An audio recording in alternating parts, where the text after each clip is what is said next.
তোমালোক সকলোকে বিশ্ব লাৰ্ণিং চেণ্টাৰৰ অন্য এটা ভিডিঅ'লৈ স্বাগতম জনাইছো।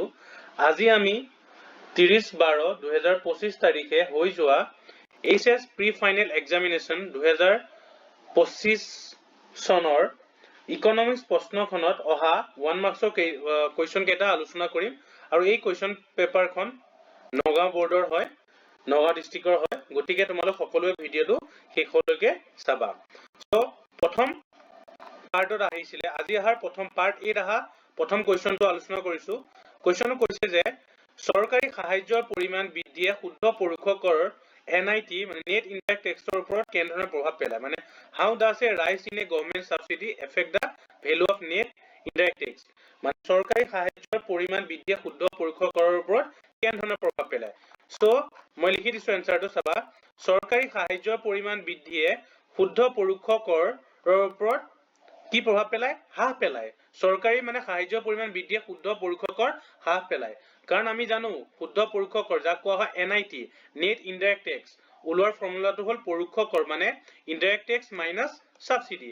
ধৰি ললো আমি, মই উদাহৰণ সহায় বুজিবলৈ চেষ্টা কৰো কিহৰ কাৰণে হ্ৰাস পেলায়। ধৰি ললো আমি এটা উদাহৰণ দিলো, পৰোক্ষ কৰ 150 কৰোৰ টকা আৰু সাহায্য দিয়া আছে 50 কৰোৰ হ'ল, ঠিক আছে। সো NIT আমি কেনে পাম?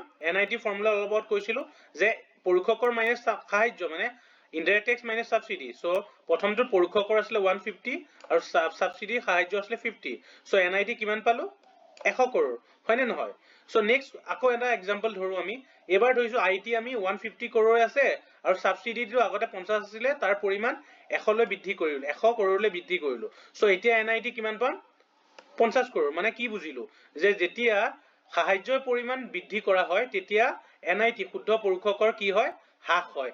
এইটোৱে কৈছে যে চৰকাৰী সাহায্যৰ পৰিমাণ বৃদ্ধিয়ে শুদ্ধ পৰোক্ষ কৰ কি পেলায়? হ্ৰাস পেলায়। বুজিলা? এতিয়া নেক্সট কুৱেশ্যনটো আহিছিলে যে যদি MPCৰ মান 0 হয় তেনেহলে যদি MPSৰ মান 0 হয় MPCৰ মান কি হ'ব? কিমান হ'ব? মানে মাৰ্জিনাল প্ৰপেনচিটি সেভৰ মান যদি 0 হয় তে MPCৰ মান কিমান হ'ব? আৰু এইটো আমি জানো ইয়াৰ এনসাৰ 1 হ'ব। কেনেকৈ 1 হ'ব? আমি জানো সকলোৱে যে যদি MPCৰ মান 0 হয় তেনেহলে MPSৰ মান 1 হ'ব। কাৰণ কিয়? আমি জানো MPC প্লাস MPS ইজুকেল সদায় 1 হয়। ঠিক আছে। এতিয়া নেক্সট কুৱেশ্যনটো আলোচনা কৰিছো। নেক্সট কুৱেশ্যনটো আহিছে চোৱা যে নগদ সংৰক্ষণ অনুপাত CRRৰ ক্ষেত্ৰত তলৰ কোনটো উক্তি শুদ্ধ? সো ইয়াত অপচন দি দিছে 4টা। ফাৰ্স্ট কুৱেশ্যনটো আছে ই বেংকৰ বাবে সুদ উপাৰ্জন কৰে, নেক্সট দিয়া আছে ই বেংকৰ বাবে সুদ উপাৰ্জন নকৰে, নেক্সট দিয়া আছে ইয়াক বাণিজ্যিক বেংকৰ লগত ৰখা হয়, নেক্সট দিয়া আছে ইয়াক বাণিজ্যিক মন্ত্ৰালয়ে নিৰ্ধাৰণ কৰে। আমি প্ৰথম CR নগদ সংৰক্ষণৰ অনুপাতৰ ডেফিনেশ্যনটো জানিব লাগিব। নগদ সংৰক্ষণৰ অনুপাত মানে কি? মানে কেন্দ্ৰীয় তোমাৰ দেশৰ বাণিজ্যিক বেংকসমূহে যিমান পৰিমাণৰ তেওঁলোকৰ অনুপাত, যিমান পৰিমাণ তেওঁলোকৰ আমানত আমি ৰিজাৰ্ভ বেংকত জমা ৰাখে তাকে নগদ সংৰক্ষণৰ অনুপাত বোলে। আৰু এইটো ই বেংকৰ বাবে সুদ উপাৰ্জন নকৰে। ইয়াৰ এনসাৰটো হ'ল এইটো option 2 is the correct answer. কাৰণ কিয়? নগদ সংৰক্ষণ অনুপাত মানে দেশৰ বাণিজ্যিক বেংকসমূহে তেওঁলোকৰ আমানত যিমান কিছুমান আমানত অলপ এটা হাৰৰ আমানত কেন্দ্ৰীয় বেংকৰ হাতত জমা ৰাখিব লাগে তাকে নগদ সংৰক্ষণ অনুপাত বোলে। আৰু সেই নগদ সংৰক্ষণ অনুপাতে বেংকৰ সুদ উপাৰ্জন নকৰে। ঠিক আছে। আৰু ইয়াক বাণিজ্যিক বেংকৰ ৰখা নহয়, ইয়াক ক'ত ৰখা হয়? ইয়াক কেন্দ্ৰীয় বেংকৰ ৰখা হয়। ঠিক আছে। সো অপচন 1-3 এনসাৰটো হ'ব বি। নেক্সট কৈছে অনাকৰ ৰাজহৰ এটা উদাহৰণ দিয়া। সো অনাকৰ ৰাজহ মানে কৰৰ বাহিৰে যোনবোৰ যৰ পৰা আমি ৰাজহ সংগ্ৰহ কৰো, ইয়াৰ অনাকৰ ৰাজহৰ উদাহৰণ হ'ব স্কুলৰ ফিজ, মাচুল, জৰিমনা, এইবোৰ অনাকৰৰ উদাহৰণ। নেক্সট দিয়া আছে GDP অৱস্থিত গণনা কৰিবলৈ কোনটো সূত্ৰ ব্যৱহাৰ কৰা হয়? মানে GDP ডিফ্লেটৰ গণনা কৰিবলৈ কোনটো সূত্ৰ ব্যৱহাৰ কৰা হয়? এইটো চাবা GDP অৱস্থিত যাক কোৱা হয় GDP সংকোচক, আৰু ইয়াক গণনা কৰিব সূত্ৰটো হ'ল মুদ্ৰাগত GDP আপন প্ৰকৃত GDP ইনটু 100, মানে মুদ্ৰাগত GDP ডিভাইড বাই প্ৰকৃত GDP ইনটু 100 বা GDP ডিফ্লেটৰ কি বুলি কেনেকে উলিয়াও? নমিনেল GDP ডিভাইড বাই ৰিয়েল GDP ইনটু 100। আৰু নেক্সট কুৱেশ্যনটো আছিলে যে GST এটা পৰোক্ষ কৰ নে প্ৰত্যক্ষ কৰ? অবভিয়াছলি জানো goods and service tax is a পৰোক্ষ কৰ, ইনডাইৰেক্ট টেক্স। ঠিক আছে। এইটো হ'ল পাৰ্ট এ এইকেইটা কুৱেশ্যন আহিছিলে। পাৰ্ট বিৰ আহা কুৱেশ্যন কেইটা আমি আলোচনা কৰিম। পাৰ্ট বিৰ প্ৰথমটো কুৱেশ্যন আহিছিলে উন্নয়নশীল অৰ্থনীতি বুলিলে কি বুজা? সো ইয়াৰ মই ডেফিনেশ্যনটো লিখি দিছো।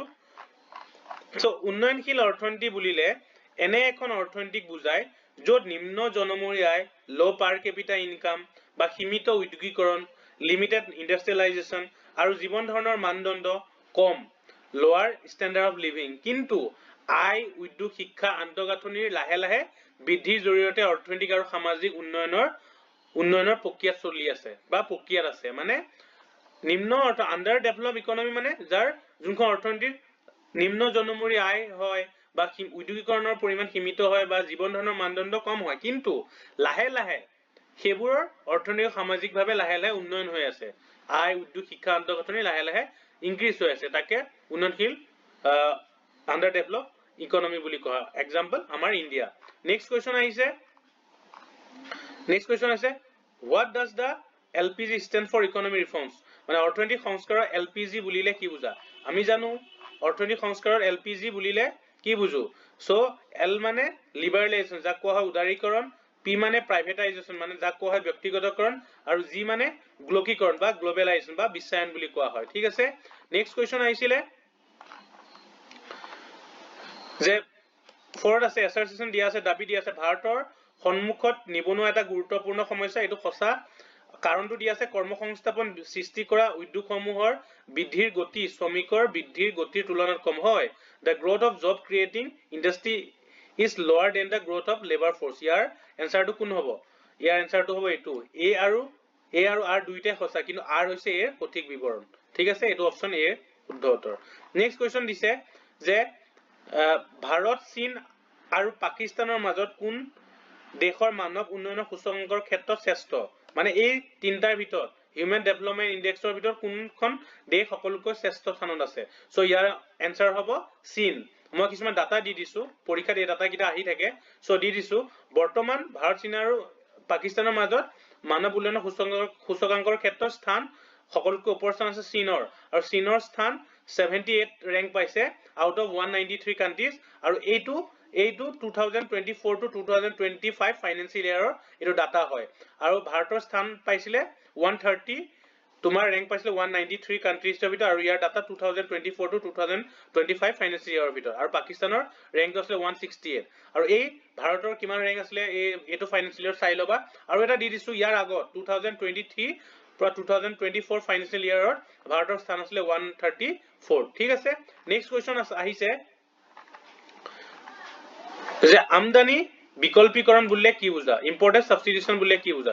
সো ইয়াৰ ডেফিনেশনটো হ'ল আমদানি বিকল্পীকৰণ বুলিলে বিদেশৰ পৰা আমদানি কৰা সামগ্ৰীৰ ঠাইত দেশৰ ভিতৰতে উৎপাদিত সামগ্ৰী ব্যৱহাৰ কৰা নীতি বুজায়। মানে আমি যিবোৰ বস্তু বাহিৰৰ পৰা কিনি আনো সেইবোৰ বস্তুৰ পৰিৱৰ্তে সেই বস্তুবোৰ আমাৰ দেশত আমি উৎপাদিত কৰাকে বুজায়। মানে বাহিৰৰ বস্তু আমদানি কৰাৰ বস্তুবোৰৰ পৰিৱৰ্তে সেই বস্তুবোৰ আমাৰ দেশত উৎপাদিত কৰিবলৈ বা উৎপাদন কৰাৰ ব্যৱহাৰ কৰাৰ যোনটো নীতি সেইটোৱে হ'ল আমদানি বিকল্পীকৰণ নীতি।